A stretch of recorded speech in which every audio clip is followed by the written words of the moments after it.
నమస్కారం. ఈరోజు వైఎస్ఆర్ పార్టీ నాయకులు నిన్న దినమున రైతుల కోసం అని చెప్పి రోడ్లు ఎక్కడం జరిగింది.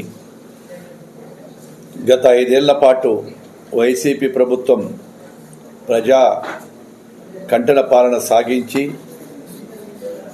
ప్రజలు వైనాట్ 175 అంటే 11 సీట్లకే పరిమితం చేసినటువంటి ఆ పార్టీ గెలిచిన తర్వాత 6 నెలలు కూడా సమయం అయిపోకుండా 6 నెలల సమయం అవుతానే ఈరోజు రోడ్లకు ఎక్కి రైతుల తరపున మాట్లాడుతున్నాం చెప్పడం సిగ్గుచేటుగా ఉంది. అదేవిధంగా మా వరకు మాది రైతు ప్రభుత్వం, రైతు సంక్షేమ ప్రభుత్వం, వైసీపీ మాదిరిగా అన్నదాతలకు దగా చేసేటువంటి ప్రభుత్వం కాదు. రైతును నట్టేట ముంచినటువంటి అన్నదాత కన్నీళ్లను చూసినటువంటి కారణమైతే అన్నదాత ముఖాల్లో చిరునవ్వులు చూడాలనేటువంటి ప్రభుత్వం తెలుగుదేశం ప్రభుత్వం. మళ్ళీ రైతులకు గిట్టుబాటు జరిపించాలనేటువంటి మాటకు మా ప్రభుత్వం కట్టుబడి ఉంది. అలాగే రైతులకు పండిన ప్రతి గింజకు మా ప్రభుత్వం ఖచ్చితంగా కొనుగోలు చేస్తుంది.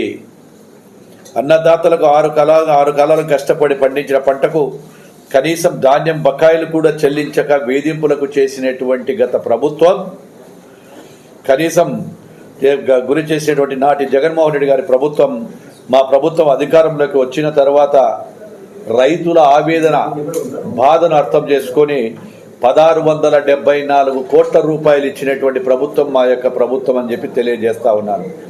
గత పాలకులు చేసినటువంటి ఏదైతే ఉందో రైతులకు ఇవ్వవలసినటువంటి బకాయిలను కూడా 1674 కోట్ల రూపాయల రైతులకు చెల్లించిన ప్రభుత్వం మా ప్రభుత్వం. వరద పంట నష్టం కింద 2000 నుంచి 10,000కు పెంచి 4 లక్షల మంది రైతులకు 600 కోట్లకు పైగా ఇవ్వడమైందని కూడా గర్వంగా చెప్పగలుగుతున్నాము. వాస్తవాలు ఇలా ఉంటే వైసీపీ నాయకుల వ్యవహార శైలి నిమిత్తము కొత్త బిచ్చగాడు పొద్దెరగడన్నట్టుగా వాళ్ళు ప్రవర్తిస్తూ ఉన్నారు. రాష్ట్ర చరిత్రలోనే ఎప్పుడూ లేని విధంగా మా ప్రభుత్వంకి అత్యధిక మెజార్టీతో ప్రజలు ఇచ్చినారు. మాకు ఇచ్చినటువంటి బాధ్యతతో రైతుల పక్షాన తెలుగుదేశం ప్రభుత్వం రైతుల ప్రభుత్వం అని చెప్పి కూడా తెలియజేస్తూ ఉన్నాను. ఈరోజు ధర్నాలు చేస్తూ ఉన్నారు, రాస్తారోకోలు చేస్తూ ఉన్నారు. మళ్ళా గతంలో మేము కూడా ఆ రోజుల్లో ఎక్కడైనా కూడా ధర్నాలు చేస్తే రైతులు కానీ రైతు చేసినప్పుడు మా మీద పోలీస్ కేసులు పెట్టుతున్నారు. ఆ రోజు రోడ్ల మీదకి వస్తేనే పోలీసులు కేసులు పెట్టారు. సమయం ఇవ్వలేదు.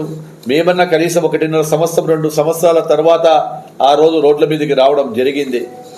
రాష్ట్రాన్ని అప్పుల పాలు చేసి నట్టేట అందరినీ కూడా ముంచేసి ప్రజలందరికీ మోసం చేసి అనేకమంది వాగ్దానాలను కూడా పక్కన పెట్టి ఆ రోజు మీరు జరిపినటువంటి దానికి మేము రోడ్ల మీదకి వస్తే మా మీద అక్రమ కేసులు పెట్టారు. మా ప్రభుత్వం అలాంటిది కాదు.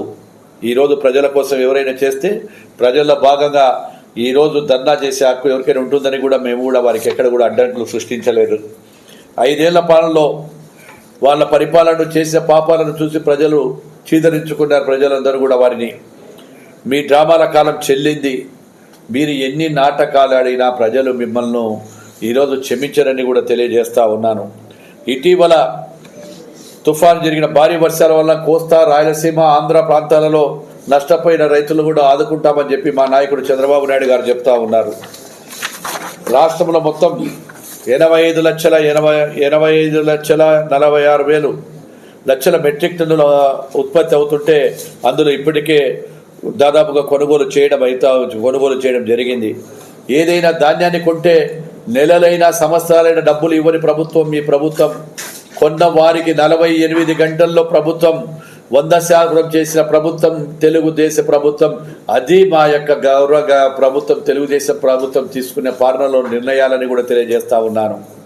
ఆ ఘనత కూడా మా ప్రభుత్వానికే దక్కుతుంది. అదేవిధంగా మా ప్రభుత్వం పంట ఉత్పత్తిని దృష్టిలో పెట్టుకొని ఈ ఏడాది 15% వృద్ధి రేటును సాధించడం జరిగింది. అదే కింద PMFGY కింద కేంద్ర ప్రభుత్వం అందించే బీమా రైతులకు అవగాహన కల్పించడంతో పాటు PMFGY కింద 24-25 బడ్జెట్లో 1023 కోట్ల రూపాయలు కేటాయించడం జరిగింది. పొలం పిలుస్తోంది కార్యక్రమం ద్వారా 28,754 గ్రామాలలో పర్యటించి 9,40,000.